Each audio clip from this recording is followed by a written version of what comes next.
The real danger in bread is not the gluten. I want you to take a piece of bread, put it in your mouth, start chewing it, don't swallow it, and keep chewing for about 30 seconds.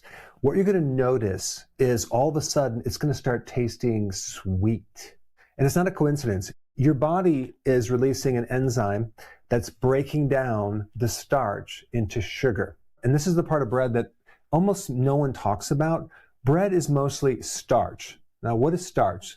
Starch is a string of glucose molecules on a chain. So it's really a different type of sugar.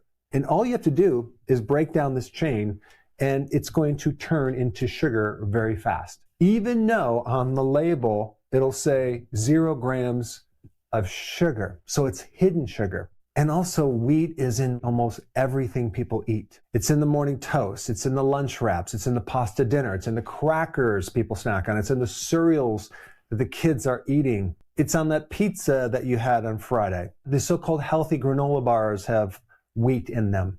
An average American consumes wheat nearly every single day. One of the biggest problems with bread is the blood sugar spike. If we take a look on the glycemic index for bread, it's 75. Then the question is, what is the glycemic index of sugar?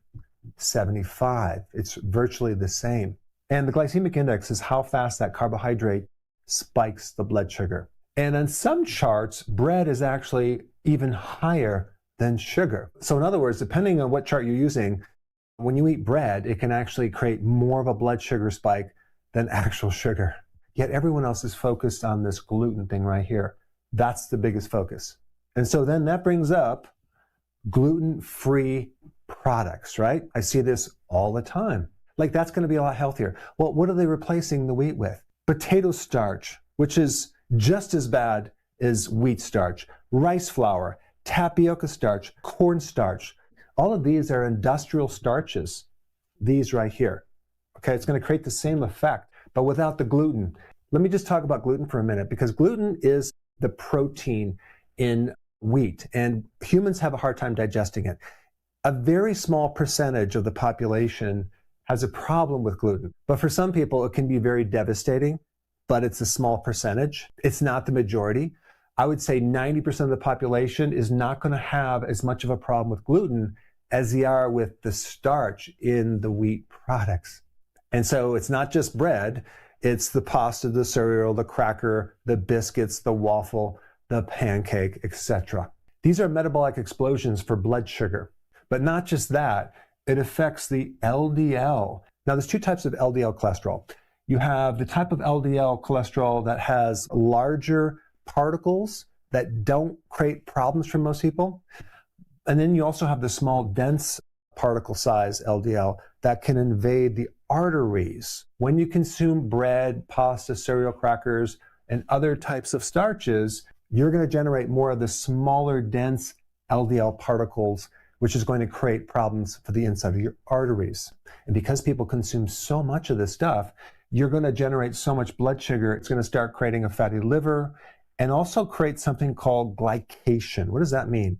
When you combine a protein with a starch or sugar in the presence of heat, as in bread that combines with the protein in your red blood cells called hemoglobin, what happens is the sugar is going to connect to it and it's going to glycate. What does that mean? It's going to damage the protein so the protein doesn't work anymore. That's called glycation. So when someone checks your blood sugar, sometimes they do a test called A1C. What is that? That measures the average blood sugar over 3 months. And what they're really looking at is how much of that red blood cell is damaged or glycated. How much of that sugar has taken over that protein and made it a problem. So obviously they have it all rated so you can actually look at that number and see how bad your blood sugar is. So what happens? You chew the bread, it starts to break down into sugar. The sugar is then going to go into the bloodstream and raise the blood sugar. Then what's going to happen? Insulin is going to come in there and remove that sugar very, very fast. The question is, where does it go? Well, it's going to be put as storage. It's going to go in your liver. It's going to go in your gut as belly fat. Then what happens over a period of time when you keep spiking that insulin is the cells start losing the control of the insulin. They become resistant to that insulin. That's called insulin resistance. And what that means is insulin is going to be less effective. So now the pancreas has to produce more of it to create that same effect of lowering the blood sugar. So when the doctor looks at your blood sugar being normal, what they don't really test is the insulin spike that's like a massive spike for literally 10 to 15 years, well before you even have a problem with your blood sugar, okay? So prediabetes, diabetes happens 10 to 15 to 20 years after this problem has been brewing in the oven. And so if they were to check the insulin level, they would probably find it pretty high. If you ever get your fasting insulin tested, you want it between 2 and 6, okay? If it's even 8 or especially 12, you already have a problem and you need to start cutting down not just the sugar in the diet, but the starch as well, which now you know it's hidden sugar. And the other thing about glycation, this is not just happening in the blood vessels, okay, in your red blood cells. It's happening in your skin. It's happening in the eyes. It's damaging and aging different parts of your body. It's damaging your kidneys, the lens of the eye, the retina. It's making your skin look older. It's making your joints more fragile. It's affecting the brain. And this is why for the majority of the population, this is not the problem, okay? This is the problem for certain people, but not for the majority. It's the starch, which is actually hidden sugar. And then you have people that say, well, I eat whole wheat bread because it has fiber, and fiber is going to buffer the blood sugar. Well, let me just explain something. The difference between a blood sugar spike of whole wheat versus refined wheat is so minimal. This whole idea of whole wheat is healthier is a myth. It's still 65% starch. In fact, if you don't believe me, go ahead and test your blood sugars before and after. First sample the whole wheat, and then the next day sample refined wheat and look at the differences. It'll be almost the same. If you look at the glycemic index, bread from whole wheat versus bread from refined wheat, it's basically between 75 and 72. Nothing of any magnitude to actually give you more protection. Yet some people promote whole wheat as being something that's healthy. Now, I do want to pause to talk about those people that do have a severe allergy to gluten, or even the propensity to get celiac, which is 1% of the population. Those people that are susceptible to celiac disease, which is an autoimmune disease, it can be devastating if they consume gluten itself. So for those people, they need to avoid anything with gluten, but not replace it with gluten-free. That's not a good solution. And then you have other people that don't tolerate gluten. So for those people, they need to avoid gluten. Because I'm not saying that gluten is healthy, just if we compare the damage from this from an average person versus the damage between the starch, this is much higher. And I want to mention this modern wheat. The modern wheat is a hybrid. It's been engineered for more gluten, so you get that stretchiness that's in bread, but it comes with a package because the actual genetics or the chromosomes for the modern day wheat are completely different than the ancient wheat. But about 1% of the population has celiac, and another 6 to 7% has non-celiac gluten sensitivity. And for those people, they need to avoid all grains, period, okay? Even the gluten-free products. This video is for the 90% of people that don't have a problem with gluten. So a lot of people ask me, what supplements do I recommend? Now, of course, I'm not biased of my own high-quality supplement line, but if you go to Amazon and type Dr. Berg supplements, you'll find more information. The healthiest bread in the world is not this. You're not going to be able to find it at the grocery store.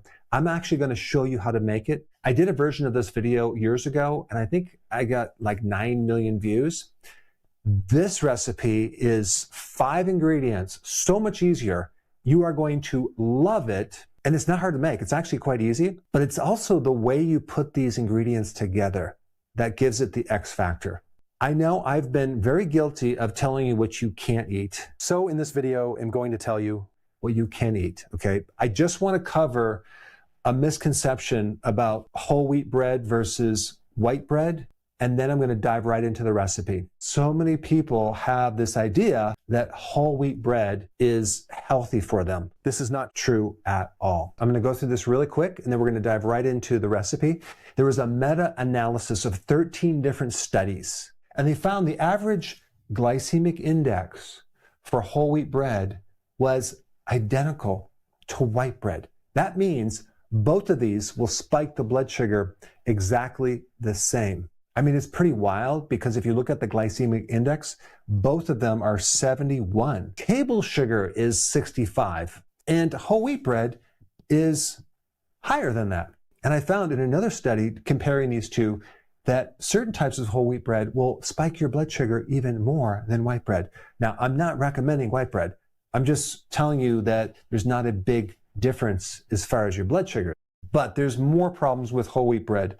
It's anti-nutrient. Okay, what does that mean? Well, when you consume whole bread, you get the fiber, the bran. What's in the bran is something called phytic acid.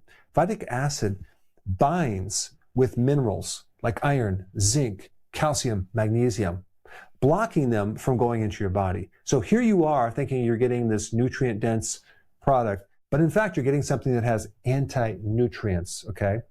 Guess what? The bran is removed in white bread, so you don't have phytic acid in white bread.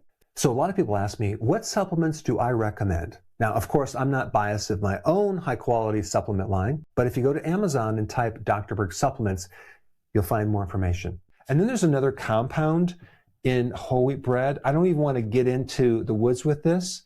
Just know that this compound creates inflammation. It has the ability to bind with insulin receptors, not in a good way. And so it does create a lot of problems. But guess what? It's removed in white bread. And then lastly, there's something called glyphosate, which is an herbicide.